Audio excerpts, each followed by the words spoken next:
Chris, welcome back to the podcast. It's been a little while. How you doing? Amazing. I'm so glad to be back. We're having a ton of fun. It's summertime. Yeah, I'm excited. Always love coming on and chatting about marketing and automation and technology and all that stuff. For sure. I think this is your third podcast with us on Out of the Hourglass. The first one was a couple years ago. We talked about, just the importance of online reviews. Hence, we're diving deeper into that topic today in a kind of a little bit of a similar but different way. Then the last time you were on was, I think, last fall, and we talked about clean data, which was a really, really good conversation. But I was just saying, and well, you were just saying, technology and marketing. I mean, in hand, is just constantly changing so much. And like it Yes. clearly like you geek out on this stuff, which is like super fun.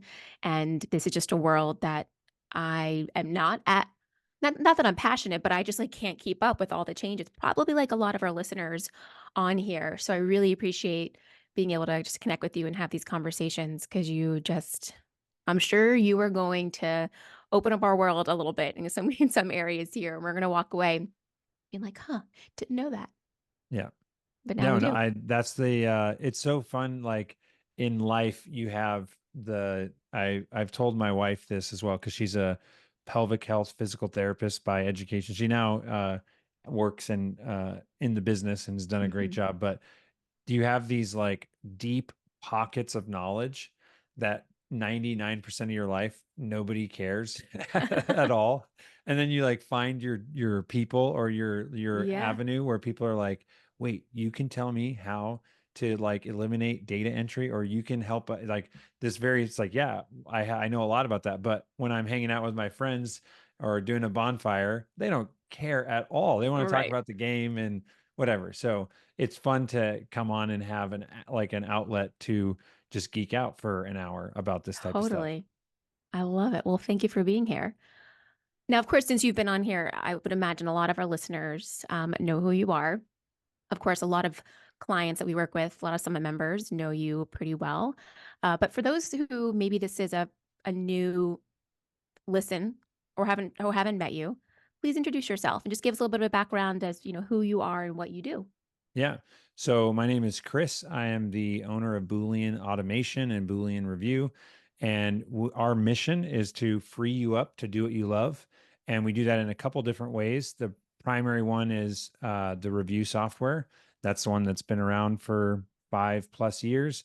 And our focus is really helping companies not just get more reviews, because there's a lot of softwares that do that. Hmm. But if you're looking to dominate and literally be the best painter, there are people that are the best do things a little bit differently.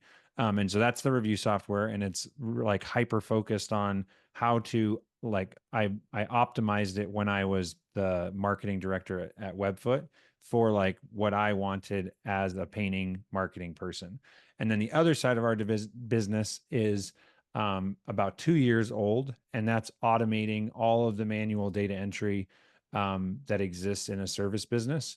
And there is a lot that can be automated, and Hmm. people are always blown away when I talk about that. But there's literally like, it's hard to like quantify because we don't take like stopwatches out and like time, like Yeah. how much time do we save you? But it's roughly like 80% of the processes in your business probably don't need to exist in the back office. Like your processes in the field, those, obviously we still need painters or landscapers or HVAC or whatever the services that you're providing. But the managing the data is the part that it's just, there's a ton of waste in business. So I those are the mean, two things that we do. 80% is significant. So it's a little bit mind blowing. Oh Um, yeah. It's this is, insane. And people this are is, always like, what? Like, I don't, and then you talk to the clients that have done this, yeah, and it's like, you have so much time back. It's crazy. Like people are working on projects that have been on the back burner because they were overloaded. I heard right. someone say the other day that you get a free brain with every employee that you hire. And you just need to make sure that you're giving that brain space to work and solve real problems.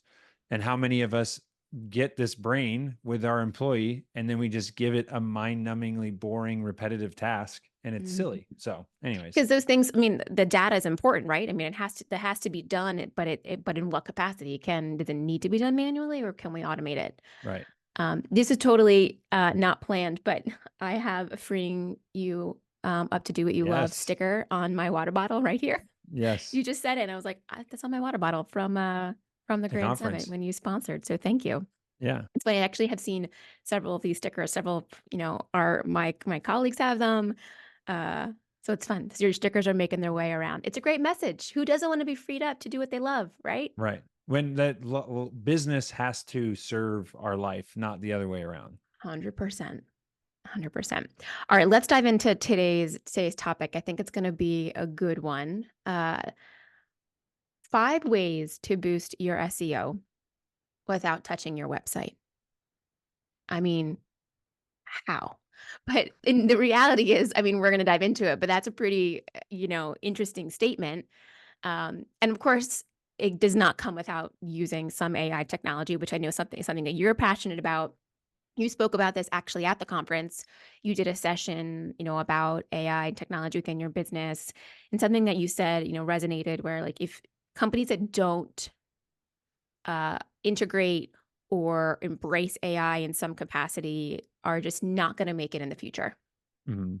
And Yeah. I imagine you still feel that Oh, way yeah, pretty even significantly. more than I did then, and I think I even said a more extreme one, which is, there's gonna be 2 type of businesses, 3 years from now, the ones that have implemented and fully using AI in their business and those going out of business, and I've talked to many people about that saying, and I'm intentionally using the words that I'm using because 'cause I'm not saying that you won't be in business. Mhm. If you want to be the type of person that's like, "Oh, I'll prove you wrong and I'll run my business without AI." It's like, "Okay."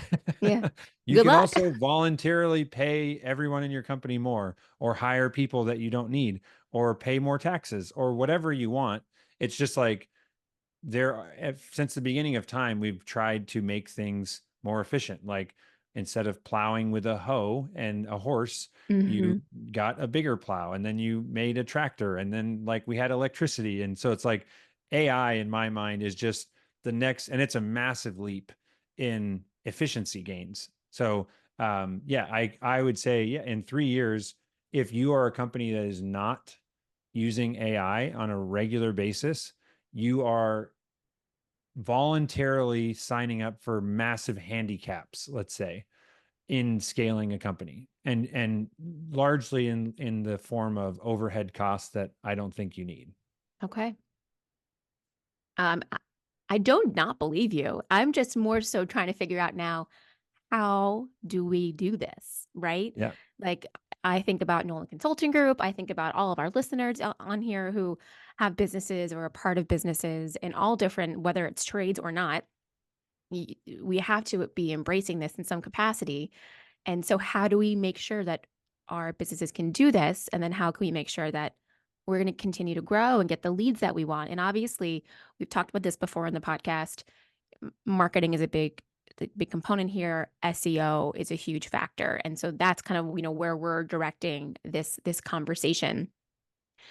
So the five ways. How did you define this before we jump into those specifically? How did you nail this down into the kind of these, 5 tips? Categories. Yeah. Yeah. So I would start with, from a super high level, I don't know where the listeners are at with the economy and the recession and everything else, but I would say the biggest thing that I firmly believe is there, and I also listen to quite a few like financial and investing podcasts and things that I'm very interested in. And my opinion, which is supported by people much smarter than me that I've developed from them, is whether or not we are in a recession or it's coming or we're far away from it, we are like, most people would agree that the economy is like, there's a little bit of pressure and it's like shrinking or Mhm. there's hesitation. It's certainly not what it was 2, 3 years ago where Right. their interest rates were super low. And because of that, the thing that I think is critical to note is that it's not that people are going to stop spending money when a recession happens. And I think a common misconception that people have is that when the economy shrinks, all businesses shrink and or go out of business. And the reality is that the top companies, like the top 1% of any industry, they actually thrive and they do better in a recession than they did when before the recession hit. And it's because an analogy that we could all or relate or understand would be if the recession or if the economy is booming and I go out to eat, 5 to 8 times a month with my family, and I'm just spending money more freely than I do in a Mhm. recession. In the recession, I might only go out to eat 2 times a month, but I'm going to spend more money on that 1 or 2 times that I go out to eat than I did before. So there's a concentration of the money and the dollars being exchanged to fewer businesses. So I don't know if you've heard of the Pareto's law or Pareto's principle, the 80-20 principle, Mhm. but it shows up everywhere in life and nature and in business as well. And that's the idea that, 20% of your value comes from, or 20% of the what am I saying? You say you have a whole bunch of features in Microsoft Word. This was a classic example. Mhm. They studied the usage of these, 5, 6, 700 features that Microsoft Word had. And it turns out that 20% of the features were used 80% of the time. Or you Mm. could say same thing for businesses, like 20% of the car rental companies take 80% of the revenue, or 20% of the painting companies in your city take 80% of the revenue from the buyers that are looking to get their houses painted. And then the other 80% of companies are the ones that are fighting over the remaining 20%. And so in a recession, that is even more exaggerated. So instead of the 80-20 principle, we're now the 90-10 or 95-5 principle, where if you can get to the top, you are going to do better in the next 3 to 5 years because of that. And I would say that is, you could look back at the recession, like the Great Depression or like the 2008 crash. There Mhm. were more millionaires created during those downtimes than at any other time. And it's because the people at the top that have their businesses in place and are crushing it. And as the consumer, when I'm going to go spend my money, I'm going to be more selective than I was previously. So that's the idea, is like, okay, so like I said, it's not just about getting like, even the idea of like, I want to boost my SEO. I would say, no, you need to be the top like optimize SEO so you are the top for as many relevant search terms as you can, because the 80-20 principle applies with Google search as well.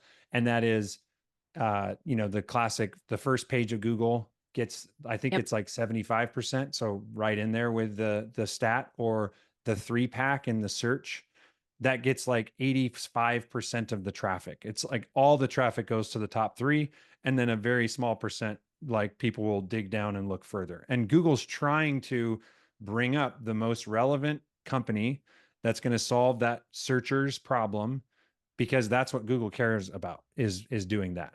So So if that's like you you need to be number one.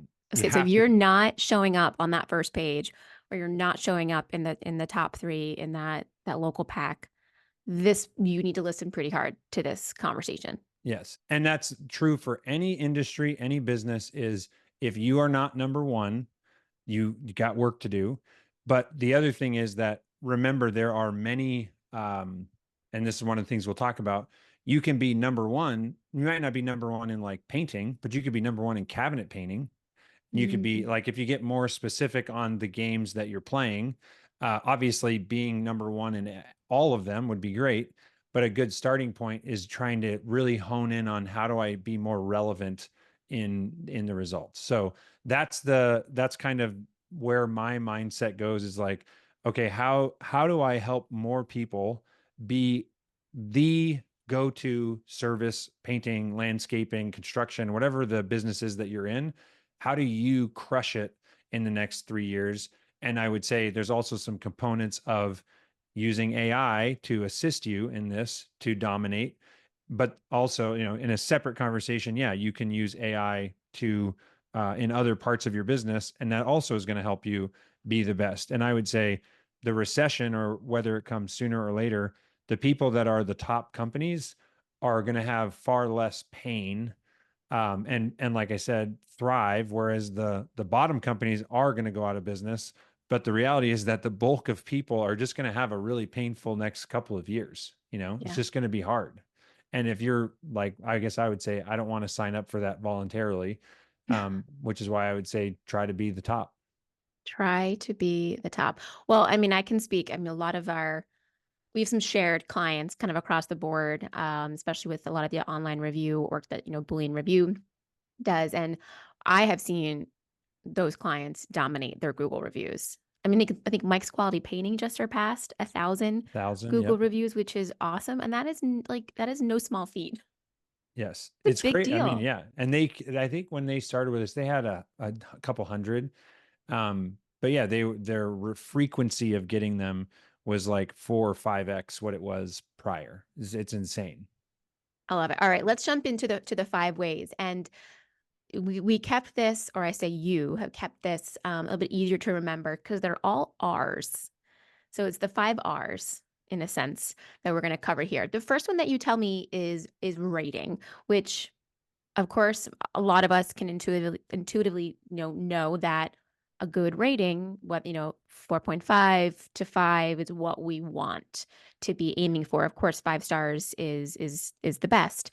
But why? So that's kind of like baseline, of course we know that, but you go next level here. And what to you about rating makes the difference? Yeah, so I'm actually going to, if you're in the car, you can't write this down, but I'm going to say all five of these. And it's rating, relevance, radius, recency, and repeat. So those are the five that we're going to go through. Yes, rating is the first one. And the way I would like, yes, exactly like what you said. Rating is how many stars did you get? A Mhm. scale from 1 to 5, what do you rate us, right? There's for this one, that's obviously very important. We all want 5-star reviews. How do you get more 5-star reviews? This is an interesting one because yes, you can get a system, but the reality is that getting good 5-star reviews on repeat requires that the business truly is an exceptional business. Like you just mentioned, Mike's Quality Painting. They Mhm. are a finely tuned machine. They care about like their customers. They want to do what's right. I know, Miriam and their sales manager Will and everybody, like they are obsessive about their reviews. And Mhm. so I would say there's a this one there's a saying I heard that I just love, and it's tell me what you value and I might believe you. Show me your bank account and your calendar and I'll know. And so the Mm. reality is what I see is that the companies that are number one in their market, they aren't just saying, yeah, we value 5-star reviews. Hey guys, make sure you're asking for a 5-star review, get more reviews. They're actually dedicating time. And so this would be my recommendation for you is take time in your weekly meetings, your weekly team meetings to talk about reviews. And one very simple way is to have like your front office person or your marketing person collect your 3 top reviews that you got. And like you say, you got 5 or 7 or 10 in a week, right? Pick the top 3, read those 3 to the whole team, and then have Mhm. everybody on the team vote on who's the best.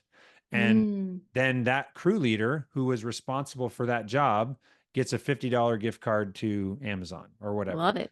And the thing again, like I said, the time, your time and your money. So you can talk about it, but the companies that crush it and are obsessed about it, the people in your company start seeing like, oh, it's the owner isn't just, saying the same thing over and over. He's literally taking time in our meeting every week. It takes 5 minutes, but you're putting time on the calendar and you're spending dollars showing in a public setting, I value 5-star reviews. Thank you, John. Thank you, Sarah, for getting 5-star reviews. Keep those going. And then you go to the next part of your meeting. But I would say that a lot of people talk about it, but it's really taking time and valuing it with dollars. That is what's going to get you more of those ratings for the first R. All right. Let's go to the next one. Relevance. Talk to So me. So obviously we want so I I'll take the seat of a consumer. If I'm looking to find someone to do a project, I'm looking at reviews and I'm probably trying to find things that are relevant to the type of project that I want to get done and what was that client's experience. But how can you, so we know that's important, but how as a business can you help make that happen? You can help serve the type of Google reviews that I'm looking for. Yep. So yeah, relevance is the probably one of the biggest things that Google is honing in on in recent uh, months or years. And that is like, I remember when I was marketing director, we were like this whole Central Oregon area. We were just crushing it. We would show up first if you were in, 30 miles north in Redmond, or like we had this huge dominance. And all of a sudden our reach got really shrunk down to like the people that are like the specific search terms and stuff. So this has changed a lot in if someone's searching for cabinet painting or um, deck building or whatever the term is, that because it's generally not like, I mean, some people might just say residential painter, but there's Mhm. also very specific services that you offer that customers are probably searching for because they don't just want a painting company. They want a really good cabinet painting company, for example. Or the same thing for like landscaping, or maybe I don't care about lawn mowing. I want like someone that can do pavers, Right. whatever the thing is that customers are going to be searching for. And I would say, think back to like, what are the profit centers of our business and the services that have a higher GP that we actually want more of, and let's take a little bit more time in making it easier for people to find us because we start asking customers to talk about those keywords in reviews, which might sound kind of weird, but Mhm. I want to actually, I don't know if this will work. I'm going to share my screen here. This Okay. is something that was just pointed out, pulled up mics because you mentioned them. And I also have ACP in here, another client that's doing really good. But if you click on, you can see this, right? Sure can. Yep. And I'll So make this. if you're listening, you're in your car. Chris has just pulled up he searched Mike's Quality Painting in Google. We can see, their GMB profile on the right hand side and see they've got 1,003 Google reviews. Yeah. So we click here, and this right here is super interesting to me. So Google is very publicly showing the importance of this. So it's saying people often mention estimator, stucco, all these things. Mm. What I want to draw attention to is the keywords that are service related that future customers probably are going to be looking for. Garage floor, beams, garage door, stucco. Like imagine someone saying, I want my stucco house painted or whatever, or Yep. concrete work, staining. So these are the high referenced keywords in for this particular company. What I think is interesting, I'll show you another one here. Um, this one we've got polyaspartic epoxy. Really, like that's, imagine like there's so many concrete coatings companies. Yeah. It's like if a customer knows that polyaspartic is better and they're searching for a polyaspartic concrete coating, who do you think is going to show up? This company that has 6 other reviews that are 5-star that mentions it, or the one that just has concrete coating? Even if they have more, Right. the relevance is so critical. And so what I would say for anyone listening, we do this with every client that signs up, is we look at how are you doing? How are the keywords that Google is saying you're relevant for? But then also take this and go, okay, I'm going to go Maricopa, Arizona, paste that into a new tab. And now I'm going to look for a Maricopa, Arizona painter or painting company, and I'm just going to see what other companies are competitors of ACP, Hmm. and why it's only showing me sponsored results. Let's see. Here we go. So we got Maya Blue and Chris's Quality House Painting. So on these ones, I can come over here and once again look at the reviews, and I can see this particular company. Like I'm so sorry, Maya Blue, if you're listening, but it's like job, price, hands, project. Like It's What is not that? That specific. doesn't, it doesn't do any, no one is searching for any of these things when they're looking for a painting company. Interesting. And so again, by getting people, so then the question again is like, okay, I get it, Chris. We need them to say painting. How do you do that? And the answer is, well, first of all, I want to show one other thing with this, and then I'll come back to that. So let's say if I search for, let's actually I haven't actually done this. This could be really embarrassing if this doesn't happen. Polyaspartic, Maricopa, Arizona. So AZ Floor Coatings is that is ACP's floor coatings business. There you go. But that's, and if you go look at their reviews, you can see that it says they have company, garage, painting. So this one, that's funny. This one doesn't say polyaspartic. It's in the name, which is, if you have a business that's called polyaspartic, that's probably helpful. Let's Hmm. see if we do epoxy floor coating. And again, I bet because I'm literally typing in so many of these words, that's probably why that's happening. Let's do like You're searching for what's cabinet. actually in the company. This is really interesting though. So again, if you're listening, you're not obviously you can't see what Chris is doing. He's going into the Google reviews, and what's popping up is showing like the main keywords that are popular within those Google reviews. So you can do this for Yes. your own company. You can look at what your competitors, what's popping up for them. I mean, Chris, you could even now take this and say, do we have enough of these keywords in our website? Like, are we Hmm. spending enough, you know, in other capacities for these keywords? Yes. And this is actually a great example here that I searched cabinet painting Albuquerque. And remember, Mike's has 1,000 reviews, which is Hmm. great. But there are a few other companies that are outranking them on this particular keyword. And it's possible it's because they don't have as many relevant words in their reviews. And again, there's factors. So it's not 100% reviews, but reviews is a huge piece of this. So Google knows right here, this company provides cabinet painting. They used to allow companies to tell you what services you offer. And I think it actually might even let you, if you're making a brand new Google listing, you can choose that. But what they now do is they just look at what people tell them your business offers to verify that you actually do that. And more importantly, Oh, that you're good at it. It's the same thing for like pepperoni pizza or whatever. Like you can put your menu online and that doesn't hurt.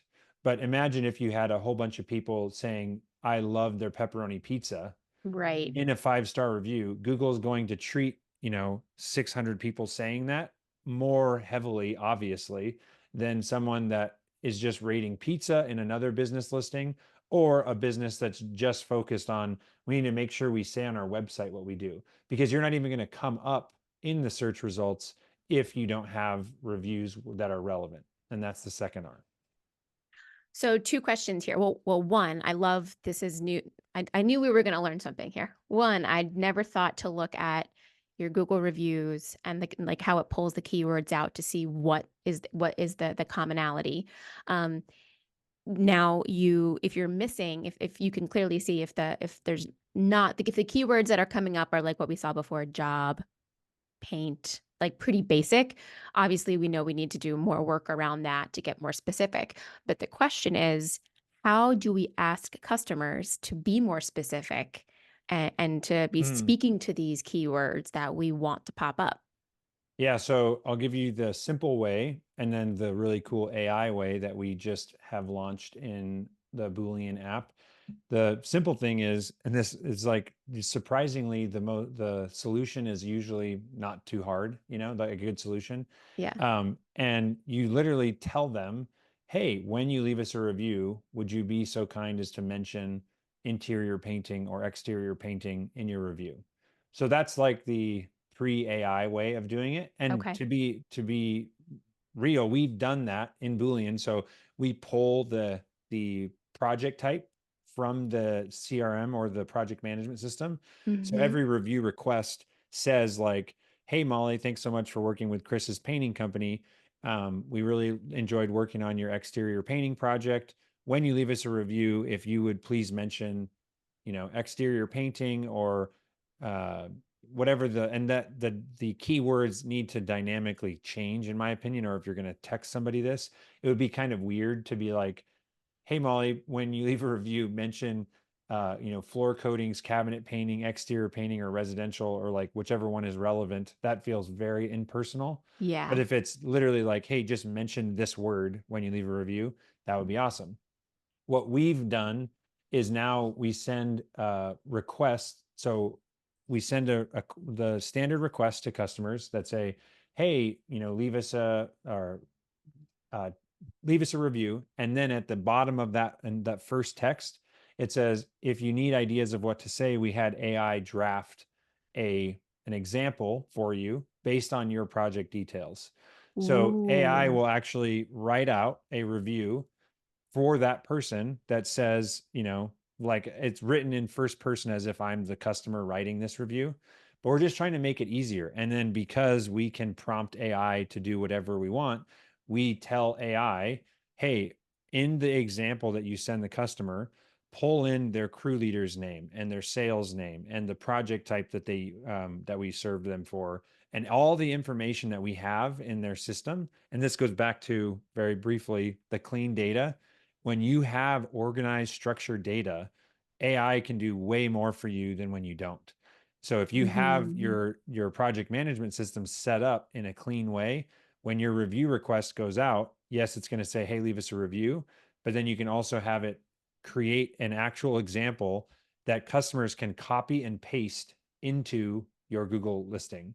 And people have, like, I mean, I could talk more about that, but that is like, literally, I've had people say, "Oh, I don't know, like how accurate would it be?" Because if anyone has like dabbled in Chat GPT or Gemini or Grok or any of the big AI models out there, you would know that if you say, write me a 5-star review for a painting company, and that was your prompt, Mhm. it would give you one that's like, wow, that's impressive, but it's not specific at all. It's just like No. a Yeah. bunch of generic things.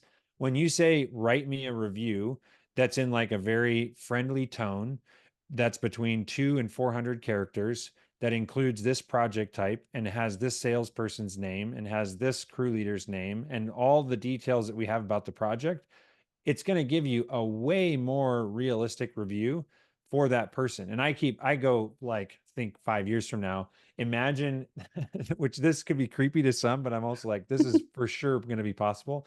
Imagine like every phone transcript that you had with this person is Mm. recorded and saved in your CRM. Every email conversation that you had with this person is recorded and saved in your CRM. It's not out of the question to not only give it the project details, but also say, by the way, here's all the conversations that we've had back and forth with this customer, include some mentions of things that happened on their project in the review. Like, all that's not that's not live right now. Yeah. And the bigger reason why it's not live is because people are lacking the consolidated information to actually be able to leverage that. Okay. If you did, like today, you could go to ChatGPT and do exactly what I just said. The challenge is scaling that, right? Is much harder. So it could actually have AI start writing reviews based on how people actually talk and write. So it feels very realistic. And again, I just go back to, I'm just trying to make it super, super easy for Mm. customers to leave reviews for you. And I can't even remember, we're on relevance, and Yeah. include the relevant terms that you want in your business. I mean, that sounds pretty incredible. I mean, however, if this is not where you are quite yet, as you mentioned, there's two ways to do this. The first one being very simple: just ask them to include one of the keywords from the project, right? Yes. But obviously, that AI ability is next level, Yeah. and when you can get specific about project details and salesperson and crew leader, that's huge. When you do that with Boolean, does the customer have the ability to edit the AI response a little bit? Yep. That's And cool. actually, I'm thinking I want to see if this will allow me to show this to you. I would Got to find imagine an egg. most people will take the AI option because they're happy to leave a review. I mean, if it was a great experience and if a 4 to 5 sentence review pops up that feels positive about, and speaks to the project itself, yeah, Yes. I'll hit approve and put my name and stamp on that.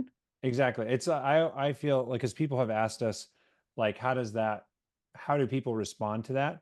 And I don't know if this has happened for you in business, but it's happened to us before, where someone says, hey, if I want to, like, hey, Molly, I need a review to put, or a testimonial to put on my website. I know you're busy. If I draft something out for you, can you look it over and just make sure you agree with it? And I'm like, every time I'm like so grateful for the person doing that for me, They did right? the work for It's you. like, I love working with you. Tell me what you want me to say, and I will say it and say, that is what I think. You know what I mean? Yeah. Like, that's a very common thing. So, yeah, I'll show you this right now. This is the other thing that a lot, or some people that are listening may not know. And this is all literally in the last month. We now have like this brand new, like the version one of Boolean was a no code solution that was very functional, but didn't work. And it didn't actually have a back end dashboard to log in. So we would get emails and requests from people all the time about, like, hey, how do you change the, or can you like update a crew leader's name or whatever? And now we allow them to do all this inside here. So this new feature down here is where you can adjust the, like, the prompt of what you're wanting AI to give you, if that makes sense. So I can, this is Interesting. literally what we feed into Grok, which is the AI that we use to write the review. So it says, like, you're telling it right away, this is what you're going to do. And then this is the service that was provided, which is dynamically filled in from the, or sorry, the company, which is dynamically filled in. Here's the SEO keywords. Here's the location. Here's the team. The task is to generate a 400 to 500 character awesome 5-star review. And then we even, in this case, we're giving the AI an example of what we're looking for. Okay. And you could change that out. You could say, here's a couple examples of reviews of past customers that I've liked, whatever. But then again, that's like with everything in AI, there's a bunch of refining that we've done to get to like what we think is a really solid prompt. And so this is set up by default, but any client of ours could come in and say, I want shorter reviews, or I want them to mention my owner's name every time, or whatever, whatever silly Yeah. thing. Well, I love one of these templates is Chuck Norris gave us a thumbs up, but we want to hear from you. Yeah, yes. That I is love the it. closer. That Chuck Norris is the closer. That Chuck is the Norris most is the effective closer. email to get, because people are like, "What?" And then If they you're open so it. if you're listening to this, obviously we have shown a couple of things on the screen while talking. We will be posting this video on our YouTube channel just so that for this, if you're interested in just kind of seeing what Chris has shown, you'll be able to watch it later. Awesome. Okay, so rating and relevance. Let's go into the next one. The next one you list is radius. So I'm imagining when you say radius, think of where your company is headquartered and based, and a mile is radius around that. Is that correct, or am I off base there? Yeah, so radius is just like proximity. We just needed an R word for proximity, but it's Okay. like, how close is the person searching for you, both to your business, but also to other people that have left reviews. So it's like, obviously the reach that you have, and this goes back to what I mentioned earlier. We used to be able to, if you had a lot of reviews, Google like gave you more territory. That's my own explanation of it. But now it's Mm. much more shrunken down. And what we know is that Google looks at the location data on photos that are taken. So Oh, when wow. you leave reviews, that's great to get reviews. But when customers upload photos of the projects, I don't know if I mean, you can go in and manually turn this off on iPhones and Androids, but by default, if you have never seen this, you can do this right now on your phone.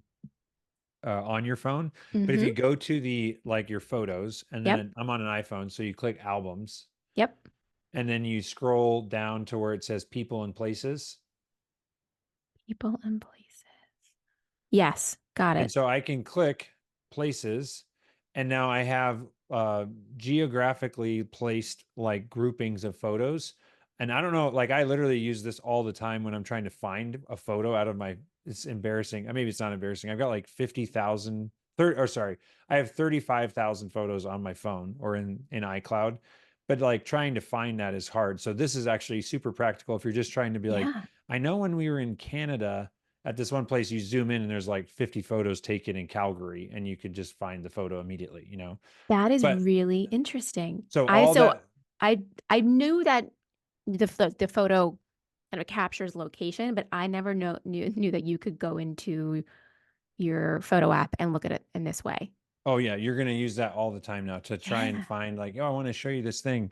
And so that location data is obviously in your phone, and that is also stored in the metadata of the photos. So having photos in the reviews that are left be actually like close to like the not so this is why you never want to use stock photos. Stock photos is like the biggest, it's like working against you. You'd be better off not having photos on your website and on your Google business listing if they're not photos that you actually took of projects that you did, because Google can Mm. see that this photo shows up in 5 other places or 100 other places on the internet. So Oh, the originality is important, but I would say for the sake of what we're talking about, again, that radius idea of I need photos that are geographically um, what's the word I'm looking for? Locationally stamped so that Google knows, like, oh, there's a bunch of photos that are getting uploaded to this person's profile page that's kind of establishing the proximity of where we do business. And so that's then the interesting. R, the radius is take into consideration how are you how big is your radius from like like a literal metadata perspective in what Google can see? Like again, you can tell Google, I service all of America. And it's like, okay, show me proof. And Right. the proof is here's a bunch of photos of projects that I've done around this area. And then Google's like, oh, you work in this spot, you know? So So interesting. yeah, when you're getting photos, asking customers to leave photos on their reviews doesn't hurt. It's like, again, just tell people what you want them to do and they'll start doing it. Not Hmm. everybody, but percentages, it's a percentage game. This thing, Natalie was like, don't mention this because I literally have been talking about this for two Sorry, years and Natalie. It's happening. it's been so hard. So I had to put a disclaimer. Okay. What I'm working on, we've already done it on like a small scale when we're testing this, but like everybody uses company cam. Hmm. So what we want is in the app, you could connect your company cam account and it would match to the project. And again, the limiting factor on what I'm describing right now is clean data. Like the number of businesses that I talk to that don't have their projects and job numbers populating into all the different apps that they use Hmm. is bad news for what I'm about to describe. But for the clients that we've tested this with, it does work. We just have the hard engineering problem of how do we scale this for everybody. But Right. basically, the simple solution is you text clients your like live timeline view of your company cam library and you let them pull the photo that they want, because all of those in company cam have location data and they can download the photo and upload it. So that's one option. They obviously Okay. could take a picture on their phone themselves, which I think is the least likely to happen. But the best option that I'm super excited about is you feed in the library of photos to AI and you say, pick the best photo from this library of photos From company that cam. emphasize, yeah, from company cam Okay. that our company and my employees took. Yep. And then give me the URL of that image. And then we're going to text that image to the customer. So it says like, hey, now just imagine from the customer's perspective, here's the review to leave that we had AI write for you. Here's the photo of the project that you could post with it. And both of those things are like, if I'm sitting on on my butt at home watching Netflix at 7 o'clock when you text me and it's getting dark outside, I'm not going to run outside in my underwear to take a picture of my house. But if you Hmm. texted me the photo, sure, I'll post it. That's Yeah. easy. Right? So, Yeah. anyways, that's the again, everything, and that's what Natalie said. You need to make sure if you're listening, that's what Boolean's working on. It's still a ways out to scale this, but the idea of getting photos in your reviews and also on your Google business listing that are tagged with location data is a big and very easy thing to do. And most people, again, if you're using company cam, it just takes a little bit of work to get those photos down and upload it to the to your Google business listing. That's huge.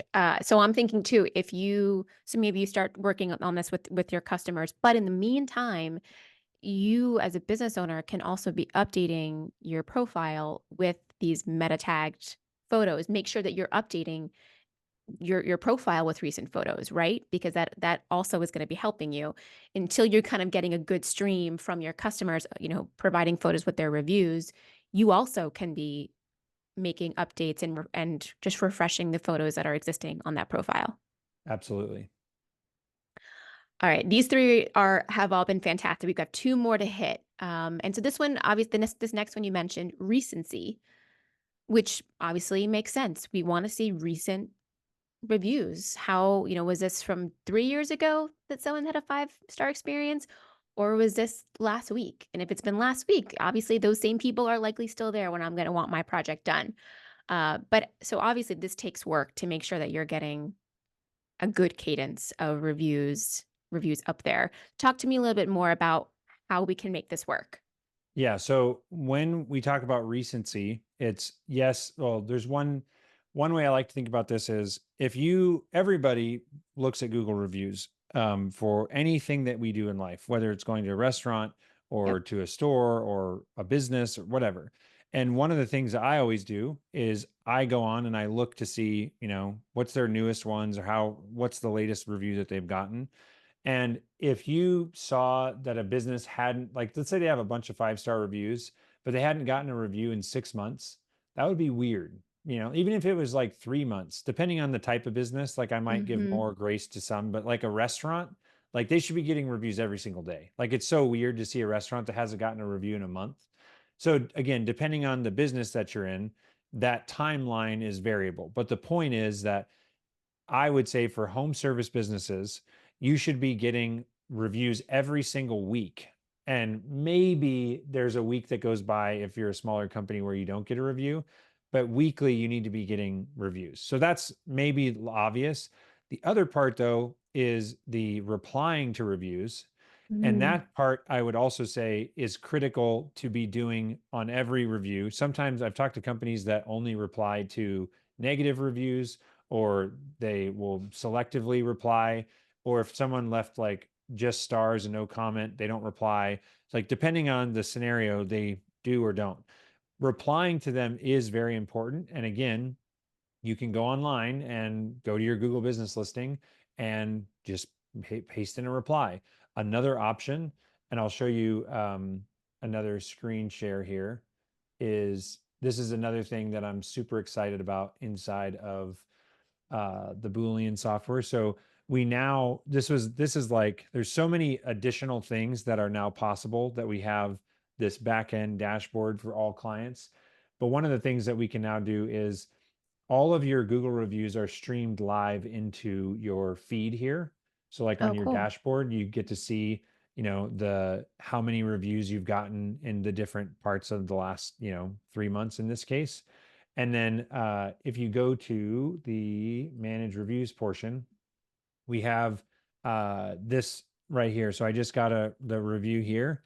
And so I can click response, and then I can literally right now, I see the whole response here. I click generate AI response, and it writes a response to this review, like based on this context. And I can just hit submit, and I hit submit, and it posts. I'm not going to do this because this is actually a client's account. I don't know if they want to respond in this way, Yeah, but it posts to their Google listing. So that's beautiful. from your dashboard, you can now see all your reviews.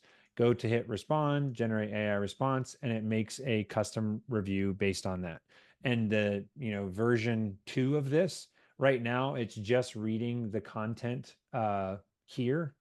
But again, because our system has the project type that we got from your CRM and all the other data, even if the customer doesn't mention this, you could imagine that we could now say, thanks so much for taking the time to share. Molly, your estimator, was super, happy to work with you. And she said, if you ever need anything, give her a call back. Like just really amping up the personalization of all these things Totally. so that it doesn't seem stale and robotic. But again, you can see that if you look at a bunch of them, the responses are always different and unique to whatever the specific person says. So that's the other, as far as recency, making sure that you reply like within a relatively short period of time, especially to your bad reviews, like if at least those, because the other thing that I always tell people is, and I actually, since I have this up, we'll just use them.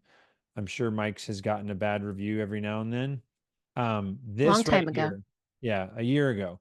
So this right here is the most, I can tell you right now, this is the review that is read the most of any reviews out of their 1,000 reviews that they have. And what I always tell people is, every like, what's the, there's like a PR term, like all press, there's like all press is good press, right? Right. So even if you get a bad review, this is the most read. You want to know what the second most read thing is? The response. The response from the business. Yep. So, like, this is your opportunity. If you ever wanted to say something that you wish all your prospective customers could know about you, this is where you say it. So it's Yeah. like literally like bad review, it hurts. We're going to try and flip that and make it positive. But if it doesn't, the reality is all I want to know as a business is how does this business, handle a situation like this? And who cares what the issue is? But at the end of the day, this is like Mike's Quality Painting, fantastic response. We apologize for any inconvenience caused during this project and our team did not meet your expectations. We appreciate your feedback and we'll take it into consideration to improve our services, whatever, right? So that the responding to good and bad reviews is big. And you could also imagine, like, right here, you see that it was a year ago and a year ago. Let's see if we can find one. So 2 months ago, like this, I would say it would be nice if there was a tighter window. So the review came 2 months ago, the response was a month ago, right? So like Hmm. seeing that they responded quickly is, it looks like they have about maybe a 1 month turnaround time to like responding to these. So if you're listening, Mike's, there's a little opportunity for small improvement. Not, and I want to go back to, they have 1,000 reviews. Right. They're going to have a couple people that aren't happy about stuff. But the point is that if you see a 1-star review as a customer, the power of like, there was a issue and there was a response right away. I've seen some companies say like, they'll put in the phone number of the owner's cell phone that's like, call me immediately so we can come up with a solution. Like how Mm, powerful uh of a response is that? So right. anyways, that is recency. And I love it. And I mean, what you just showed is the reality of business, right? It's in your in there when you're in the home services, you're in the service-based industry, you're not going to be able to please everybody. So like we should learn to expect unfortunately some negative experiences and people who are not happy are often the loudest. And so expect the 1 or 2 star review on occasion. It's really how you handle it as in your response as the business owner. So kudos to Mike's Quality for responding to all of those in a professional way. Mhm. I have seen responses more so from like restaurant perspectives where people reply or hotels, people reply and you're kind of like, ooh, that was a harsh response from the owner there or from that business. And now I'm judging the business as a professional entity because of how their customer service was in response to a negative situation. So no matter what you do, again, you're not going to be able to please everybody. Just make sure you're responding to the negative and the good, as we've learned is important, but the negative ones for sure. Okay. Absolutely. So last one is to do all of this all over again. Repeat. Yes. And this is probably the simplest one is, uh the reality is any process, like your business, this is another saying, you can write this one down. Um Businesses scale because of people and processes. Mhm. And I always tell everybody, because we're in the automation and technology space, there's so many companies that think that they're just missing a software. There's like, oh, there's got to be a piece of tech that's going to just make my life easy. And the truth is that technology just removes friction. AI just removes, like, increases efficiency. It takes friction out so the system can go faster. But your systems and processes are what dictate the growth of your company. So if you don't have super solid processes, the chance that that thing gets done the same way is pretty low. And the chance that it happens every time is pretty low. So processes have to come first, because if someone came to us and they, whether they wanted more reviews or their data eliminated, the reality is that it all starts with, what are your processes? And then let's see how many of those processes we can automate.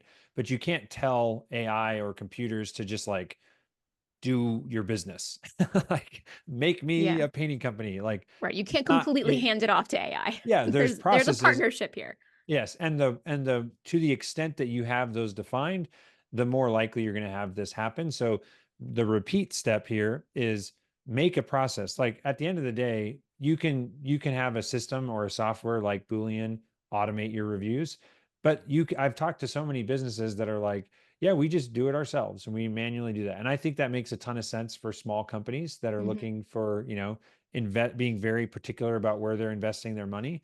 But when you get large enough, that really simple 5-minute task that you do at the end of every project just starts to, it starts to add up, and it doesn't take long before you're like, wait, we have someone whose job, like let's say 30% of their job is like texting every single customer and asking them for a review. And it's like, that's kind of silly, right? There's better Especially ways when to you get utilize that into. person's skills. Exactly. And that's you get a free brain. Don't apply that brain to Yeah. something that can be solved with a software that does what that person does and then enhances it by 10x with, some of the things we talked about. So Well, that's one make of the sure that things. this stays on and you're on it and focused and you don't let this slip. Because it is the frustrating thing, I would say, that I think is a common frustration, is there's this focus of like, we need to be number one. And then you get to number one and then you're like, you're not done. It's like the whole idea of, it's not the destination, it's the process. Like Yeah. you need to buy into the process and become a culture and a business that lives 5-star ratings, like I said in the first one. And that's what you're all about. And then you just have this thing on repeat that happens every single week without fail. And that's how you become number one. And you're going to thrive in the a shrinking economy and a growing economy. It doesn't matter, because when you're at the top, that's where all the money flows, is right to the top. And that's where we want all of our listeners to live, is at the top. Chris, this was awesome. Thank you so much for walking us through it. Like I said, we learned a lot. And like I mentioned, we're going to get this on the YouTube channel so that you can see some of the things that Chris showed on the screen. Chris, if people want to learn more about Boolean review or Boolean automation, what's the best way for them to connect with you all? Yeah. So helloboolean.com. That's HELLO Boolean.com. And if any of, I would say, I was trying to find out what a reasonable number is that we could offer. If anyone that's listening reaches out and mentions that they heard us on the podcast, we're going to do a free audit. So we usually charge a couple $100 for these, but for the first 10, Mm, say you are from the Nolan podcast, you heard us, and you want an audit on your Google presence. We got a couple tools and things that we can use to show you how you're doing compared to your competitors. But yeah, that's a little giveaway that we're happy to help out any of the Nolan companies that are looking to dominate their competition. I love it. I recommend it just based upon what I have seen. Like I said, a lot of our shared clients have dominated their Google reviews. It's been pretty impressive. So it's cool stuff. Chris, thank you so much for the time, and we'll definitely be having you back in a couple of months out. I hope to have you as a more regular guest here to keep us in the loop as to what's going on in this world, because thought leaders like yourself who are passionate about it make the difference. That's awesome. I appreciate that. And yeah, I love the team that we've assembled, and it's fun to have the community which Nolan provides of people that find the random, very niche knowledge that we have useful. So It's that's important. It's awesome. if it's gonna get you to the top for businesses to thrive, then we need to be talking about it. Absolutely. All right. All Well, right. until Well, next thanks, time. Molly. Thank Yeah. you, Chris.